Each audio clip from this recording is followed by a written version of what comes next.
आज हम विद्युत आवेशों की उत्पत्ति के बारे में बात करेंगे तथा उनके कुछ उपयोगों के बारे में या गुण धर्मों के बारे में, प्रॉपर्टीज के बारे में पढ़ेंगे। विद्युत आवेश की उत्पत्ति के कई सिद्धांत दिए गए हैं, जिनमें से कुछ महत्वपूर्ण सिद्धांत हैं। सबसे पहले विद्युत आवेश की खोज थेल्स ऑफ मिलेटस यानी थेल्स नामक वैज्ञानिक ने अंबर के टुकड़े जो नदियों के डेल्टा में पाए जाते हैं उनकी सहायता से की।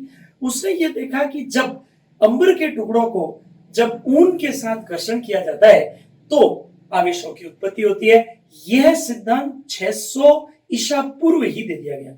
उसके बाद विलियम गिलबर्ट ने बताया कि एक निश्चित युग्म के दो पदार्थों को आप घर्षण करें तो उसमें एक धनावेशित तथा दूसरा ऋणावेशित हो जाता है। विलियम गिलबर्ट ने यह भी बताया कि समान आवेश प्रतिकर्षित और विपरीत आवेश सदैव आकर्षण अनुभव करते हैं। फिर उसके बाद वैज्ञानिक बेंजामिन फ्रैंकलिन ने आवेशों के प्रकार की व्याख्या की।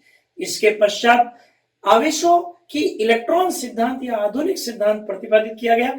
इसके अनुसार जब कोई भी तत्व या पदार्थ इलेक्ट्रॉन का त्याग करता है तो वो पॉजिटिव या धनात्मक हो जाता है। जैसे सोडियम Na+ हो जाता है जब वो एक इलेक्ट्रॉन त्याग करे। इसी प्रकार कोई पदार्थ जब इलेक्ट्रॉन ग्रहण करता है तो वो नेगेटिव या ऋणात्मक हो जाता है।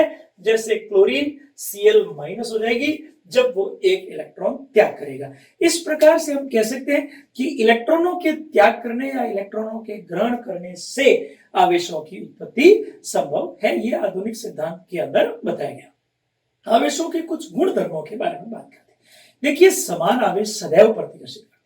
जैसे दो प्रोटॉन सदैव प्रतिकर्षित होंगे, दो अल्फा कण सदैव प्रतिकर्षित। विपरीत आवेश एक इलेक्ट्रॉन एक प्रोटॉन सदैव आकर्षण अनुभव करेंगे। विपरीत आवेश सदैव आकर्षण अनुभव करते हैं, समान आवेश सदैव प्रतिकर्षण अनुभव करते हैं। आवेश सदैव क्वांटीकृत होते हैं। क्वांटीकृत का तात्पर्य क्या है?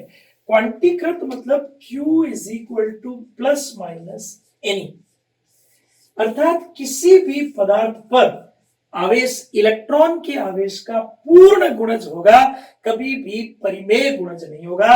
n बराबर 1 2 3 4 डैश डैश डैश।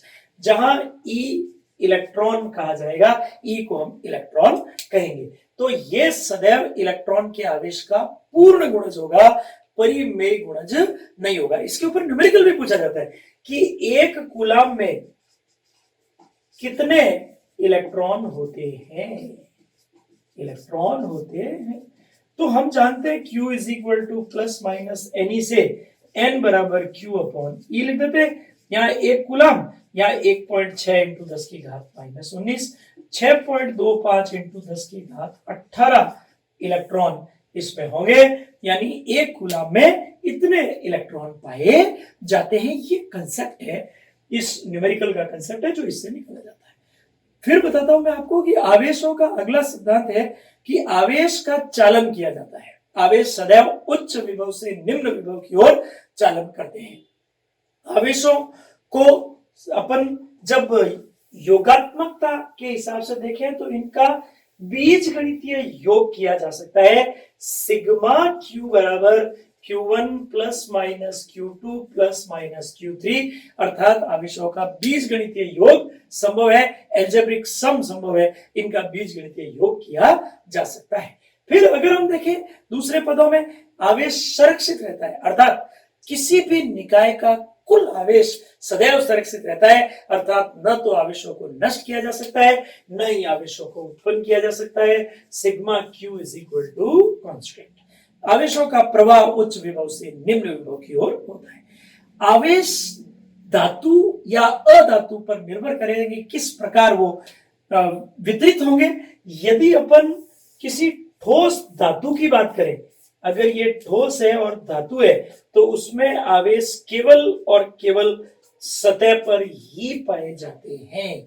जबकि अधातु की बात करें, ठोस अधातु या परावैद्युत या कुचालक, तो इसमें संपूर्ण आयतन में पाए जाते हैं। जबकि खोखला चाहे धातु हो चाहे अधातु हो, उसमें भी आवेश सदैव पृष्ठ पर या सतह पर ही पाए जाते हैं। ये आवेशों के बारे में है। इस प्रकार आवेश वितरण होता है, आवेशों के गुण होते हैं। ये कुछ आवेशों के गुणों के बारे में हमने चर्चा की। मैं उम्मीद करूंगा ये सेशन बहुत यूजफुल रहा होगा। आप लोग हमारे YouTube चैनल को शेयर करें, सब्सक्राइब करें, लाइक करें और इसका बेनिफिट उठाते रहे, इसका फायदा उठाते रहे। धन्यवाद। Thank you.